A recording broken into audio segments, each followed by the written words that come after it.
মাম্মামকে দেখার জন্য ছোট মাসি এসছে, তাই মাম্মাম দেখলো বড় বড় চোখ করে দেখছে, আর মাসি কি নিয়ে এসছে ব্যাগে, বারবার ব্যাগটা একটু টুকটুক করে দেখছে। মাসি কি নিয়ে এসছে দেখে দাও তো ব্যাগে করে মাম্মামের জন্য। ওলে বাবালি, ওলে বাবালি, এত খাবার নিয়ে এসছে মাম্মামের জন্য। মাম্মামটা এখন এত খেতেই শিখেনি, মাম্মাম দেখে অবাক হয়ে যাচ্ছে। কত খাবার, ও মাই গড।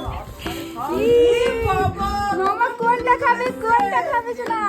ও দেখছি দেখো না। মাম্মামকে নাকি আমি চিপস কিছু খেতে দেবো না, মাম্মামের জন্য ওকেই পাশের দেখছে, দোকান ওকেই বসে দেখছে। আছে। দিদি কোনটা খাবে শোনা? কোনটা খাবে? দিদি আরো দেখছে, আর আছে কি দেখছে, আর আছে কি দেখছে। দেখছে, আর কি বার করছে। তুই খেতে পারিস নাকি? ওলি ওরে ওলি বাবারে। খাও। এই শোনা, এটা কি সুন্দর খেলনা, ওই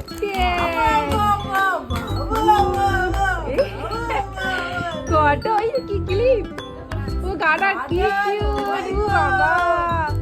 তুমি কোন খাবারটা খাবে শোনা? কোন খাবারটা খাবে? কোনটা পছন্দ দেখাও তো হাত দিয়ে মা। তারা এখন চকমক করছে কোন। জানে বে, চারিদিকে কালো মানুষ। ও এটা আমার জন্য, এটা আমার জন্য, থ্যাংক ইউ। ওলি বাবালি, দেখছি থ্যাংক, ও মনে মনে মনে মনে মনকে থ্যাংক ইউ বলছে, জানিস কি? দেখ না, আর দেখছে অনেকদিন পর মাসিকে দেখেছে, একটু দেখে নিচ্ছে। ও বাবা। চকলি যে ভুলে গেল ও বাচ্চা কাচ্চা। দেখ টাম্পি দি দে, মাম্মা। টাম্পি দাও। ও বাবা, ও বাবা, বাবা, ও বাবা, ও বাবা, ও বাবা। বাবা, শোনা, বাবা। হাসি আমার মিষ্টি মিষ্টি। আমার